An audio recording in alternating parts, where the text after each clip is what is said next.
Hi, I'm Aidan and I spent a little over a year living and working in Japan. I've been talking through my experience and uploading it here sort of for fun.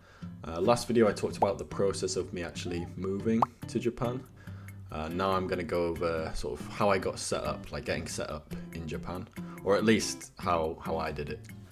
Before I go any further, I just want to say none of this is advice. I'm definitely not an expert.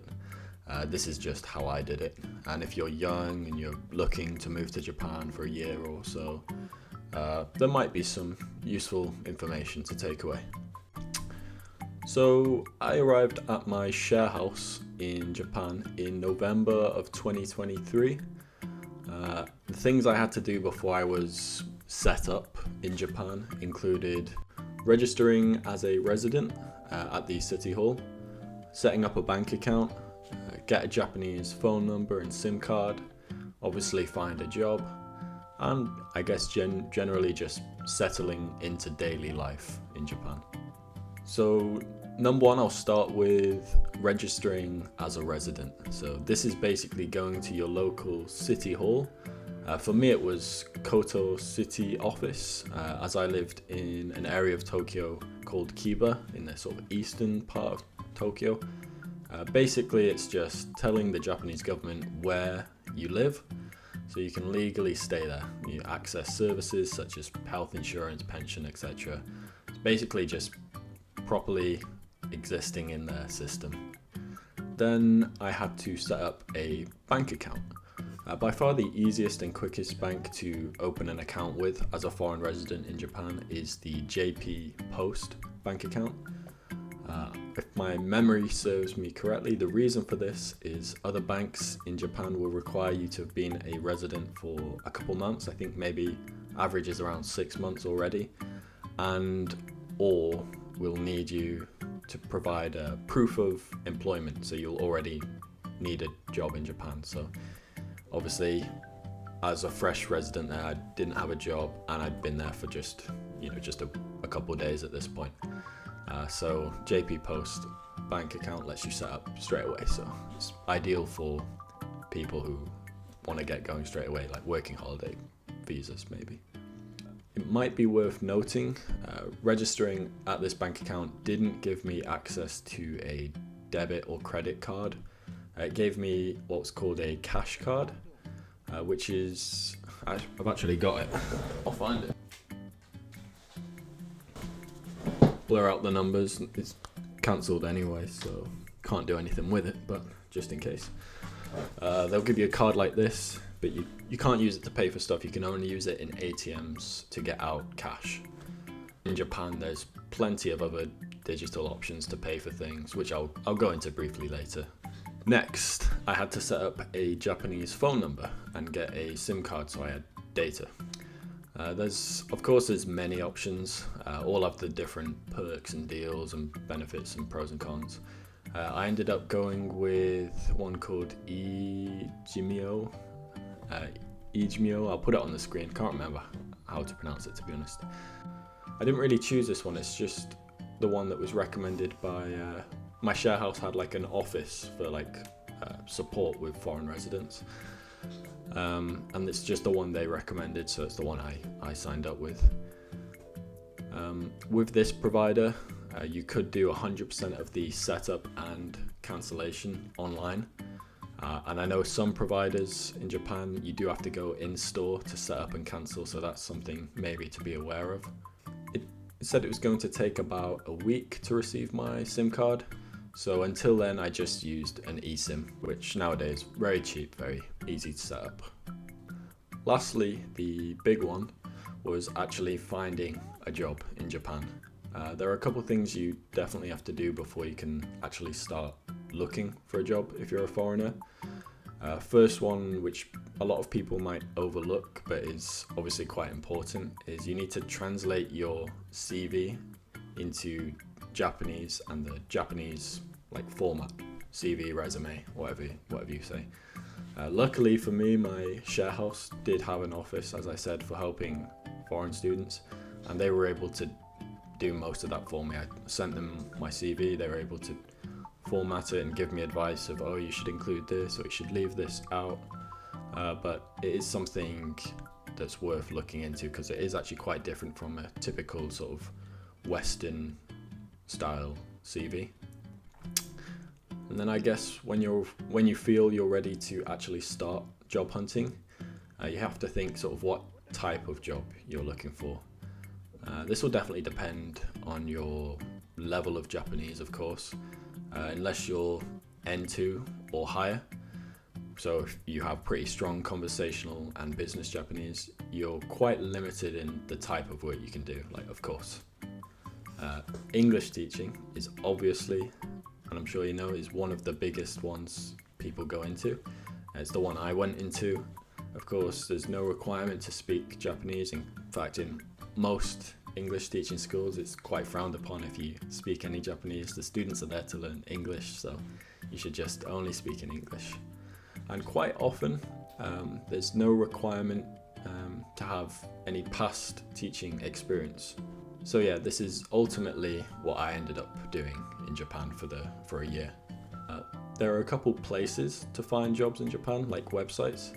I personally found my job on Craigslist. I know a lot of people find jobs there because the turnaround's quite quick. It's quite easy to find a job and start work, which of course, if you're staying there on a visa, your time's ticking, you're spending money, you need to get a job quite quick. So Craigslist is a good one to check out for.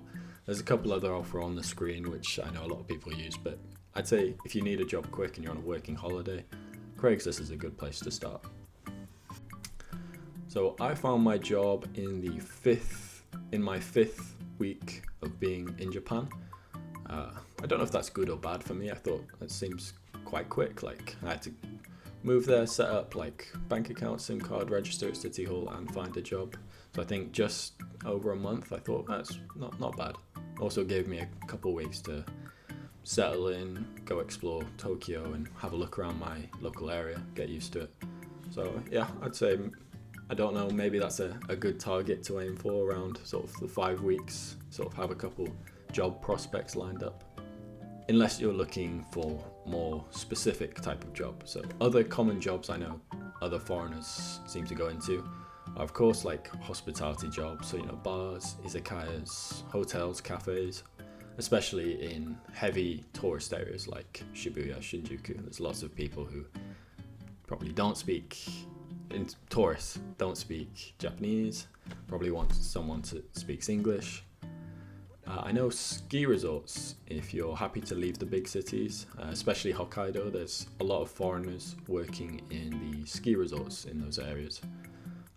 Of course, a little bit less exciting, in my opinion, is factory and sort of warehouse work, manual work. There's very little need for any sort of conversational skills, don't really need any Japanese. Of course, it's stable hours and decent pay, but a bit repetitive and, in my opinion, not as rewarding as perhaps teaching or a customer-facing role might be. And if you're lucky and not in a rush, maybe you're looking for more of a niche job. I've heard people get into things like modeling. I know there's a big market for foreigners in Japan for like modeling, acting maybe, tourism industry, stuff like that. But again, you have to be a bit more patient, maybe have a bit more it's a bit more niche. Yeah, I can't speak for any of those jobs, but I can speak for teaching in Japan. In my job, I mostly taught adults, and it was a very conversational school, so not like whiteboard teaching. It was quite conversational. For me, that was perfect. It was very social. I was able to make some good friends with the teachers and with the students, of course, because I was teaching adults, not teaching kids. The hours, I'd say, were pretty social. Didn't really have any early starts or late evenings, which was, again, good. So I had a lot of free time, which, if you're only there for a year, of course, you want as much free time as you can, right, to go explore. However, of course, the trade-off with teaching is there's little opportunity for career progression or like to earn a good salary. So I guess it's just whatever works for you. But for me and my sort of goals for living in Japan, teaching aligned quite well, I'd say. Lastly, I will talk about how it was adapting to sort of everyday life in Japan. So I'd say the first thing I realized quite quickly was I needed an IC card, which, if you didn't know, an IC card is like a transit card. So you can use, like, most importantly, you can use like the subway and the train without having to keep all your coins and hold literally like a ticket. You can just scan. Quite similar to the subway system in London, if you've ever been there.